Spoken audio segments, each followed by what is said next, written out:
Hey, what's up, everybody? Straight right boxing talk. We've got another big fight coming up. Anthony Joshua against Wladimir Klitschko.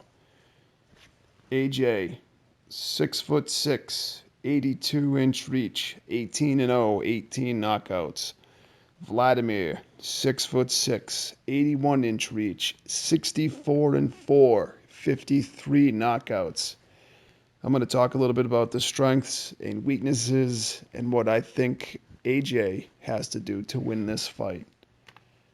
For the last three fights, Anthony Joshua KO in 2 rounds over Prince Charles Martin, April 9th, 2016. Then he had a TKO in 7 over a tough Dominic Breazeale, June 25th. And then a TKO in 3 over Eric Molina, December 10th.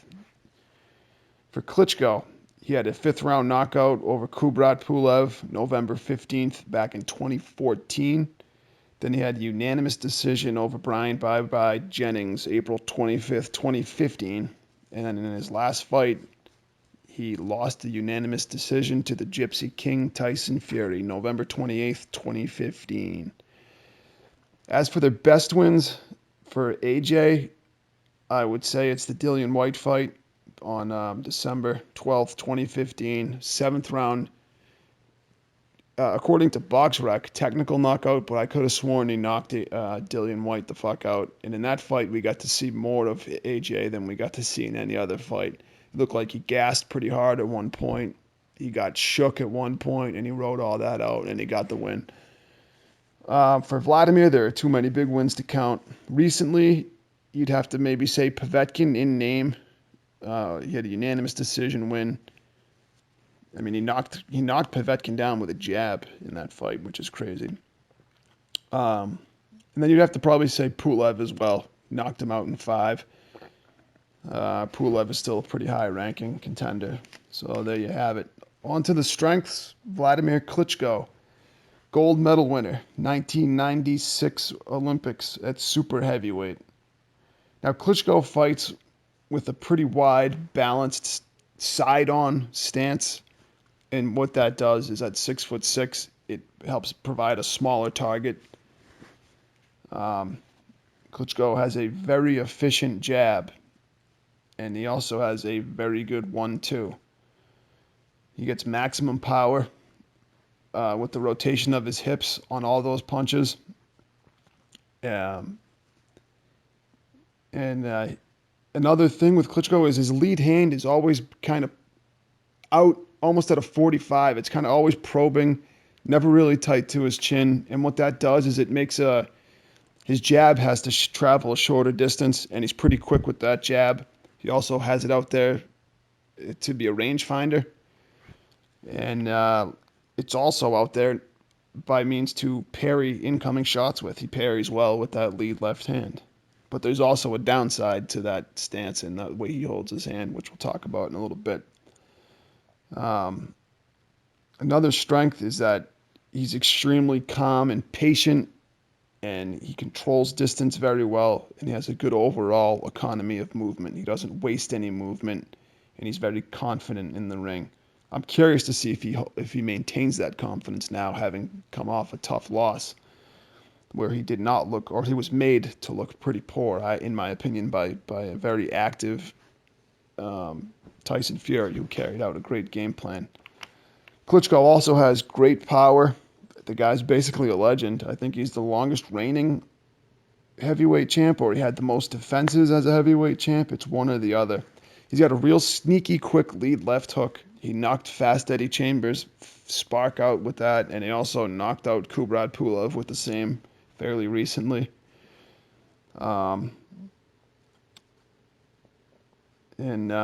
Overall, he has tremendous experience, which is pretty fucking obvious, but it has to be said. He changed a lot when he was overtaken by Emmanuel Stewart, the great Emmanuel Stewart, after he'd suffered some tough defeats and knockout losses. And Stewart changed his style to that, what we know as the fucking jab and grab, and the way he fights now, basically, which has been unbelievably efficient. Not very exciting, but you cannot deny what the guy has achieved. As for Anthony Joshua, he has tremendous power. He has tremendous power in both hands, but he also has very good hand speed, and he throws with a great diversity of punches. You saw that. You saw that all on display against Dillian White. That nice uppercut that he knocked him out with. AJ is also patient, but at the same time, he has that killer instinct where when he knew he had White hurt, he got him the fuck out of there. And you could see he was happy to do it. AJ is also a gold medalist, 2012 Olympics, super heavyweight. Although that's kind of a, people say he really lost that fight, but the history books will show Anthony Joshua won a gold medal. AJ is also pretty economical in his movement. He's more flat-footed than Vlad. But that being said, he doesn't really waste any movement. He's got great size and strength, like Klitschko. They're both incredible athletes, both incredibly conditioned overall, the kind of guys that live in the gym. Joshua has good balance as well. He's generally in a position to either defend or to return fire. His head is always centered, though. So that's kind of an issue we'll talk about after. He's a good counterpuncher, too. Very good counterpuncher. Charles Martin will agree with that. He fucking dropped him twice in about 12 seconds, kind of like Danny Garcia did to Rod Salka. Joshua commits to his punches, too, and he'll throw that jab. He's got a decent jab, and he'll throw it to the head and the body. So overall, there's a lot of good qualities in Anthony Joshua. Over to the weaknesses. First with Wladimir. That left-hand position leaves him very susceptible to hooks. He generally avoids those by what he does is he kind of, while it's half bent normally, when somebody starts to attack, he'll stick it straight out, and then he'll step back or lean back, and generally defensively that gets him out of trouble. Klitschko can be overly reliant on throwing a 1-2, and he's also the fucking master of that jab and grab. It works, usually. But he can also be overly cautious, and that was on full display against Tyson Fury. But it's my opinion that that's due to Tyson Fury as much as anything else.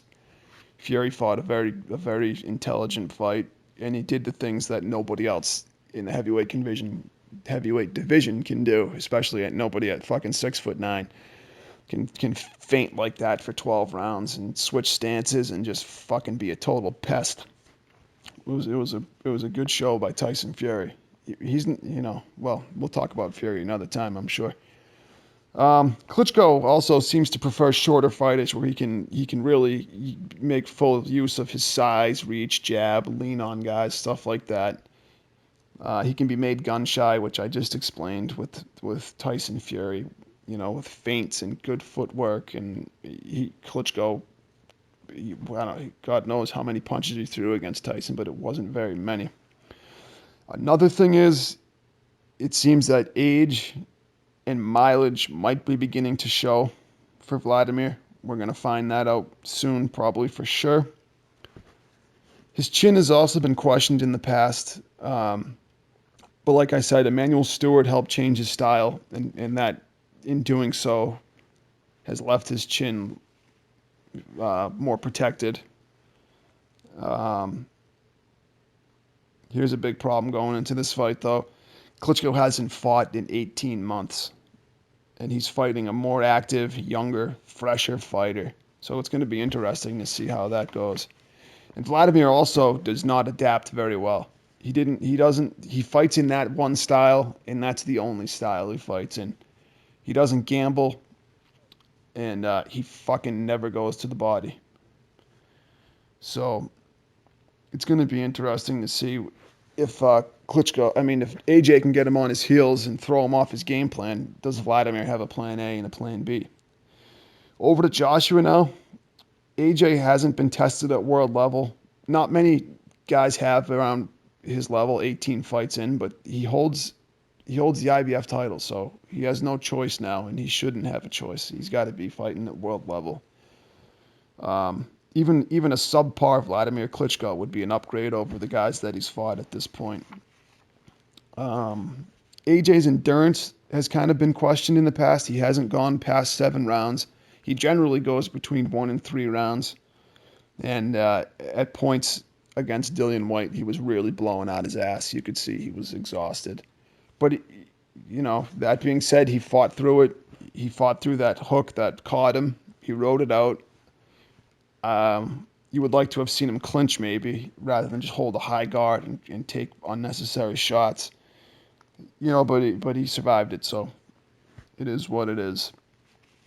People question his chin because of that shot that he took, but I'm not really sure. He got rocked, he got hit with a good shot, and he rode it out, and he did what he had to do. That being said, he has fucking no head movement. None at all, and he really hasn't fought anybody that would force him to move his head, because he hasn't really fought anybody that is going to really hurt him. I guess Dillian Whyte did hurt him, but he had the reach advantage over all these guys, so he can kind of negate some of that with controlling range. Although he is overall, a lot of people say, robotic and stiff and overly muscular.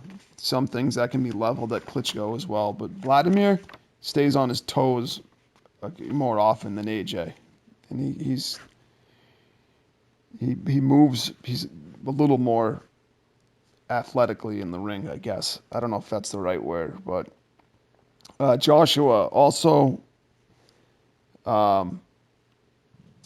he doesn't always bring his right hand back to his chin. I noticed he does this weird thing where I've seen him throw like a straight right at somebody, and then he pulls it straight back and then up in the air, and it just leaves him fucking wide open. I don't know what it is. I don't think I've seen anybody else do it. He kind of pulls it back and then up instead of pulling it straight back where it came from.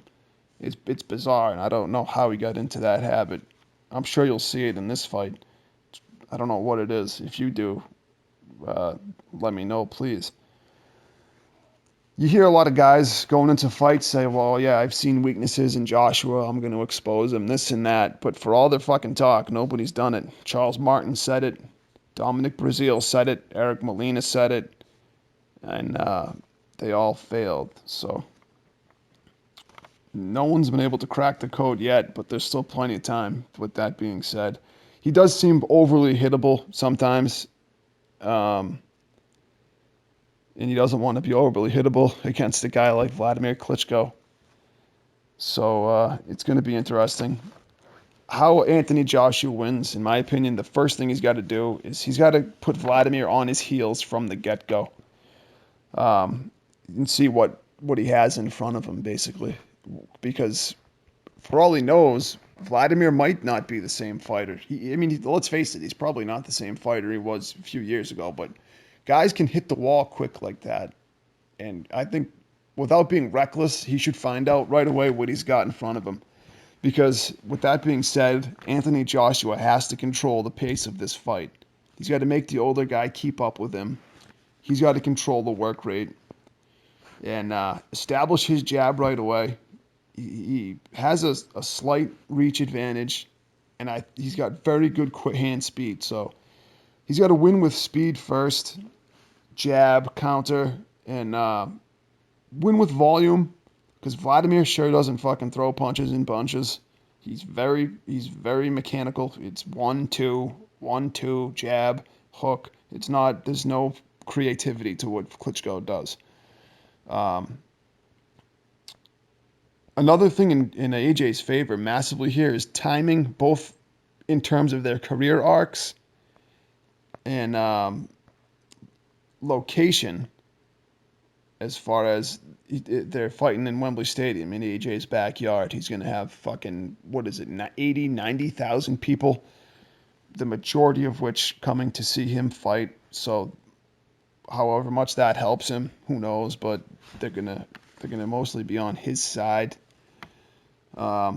He can try doing some other things. He can try at times to kind of stay at range and let Wladimir come to him. He did that against Dillian Whyte to some positive effect. But he really needs to make the old man keep up with him He needs to choose his shots well, which he does. He's pretty accurate. So, I mean, it's a great opportunity for him. I can't wait for it. It's a hard fight to pick.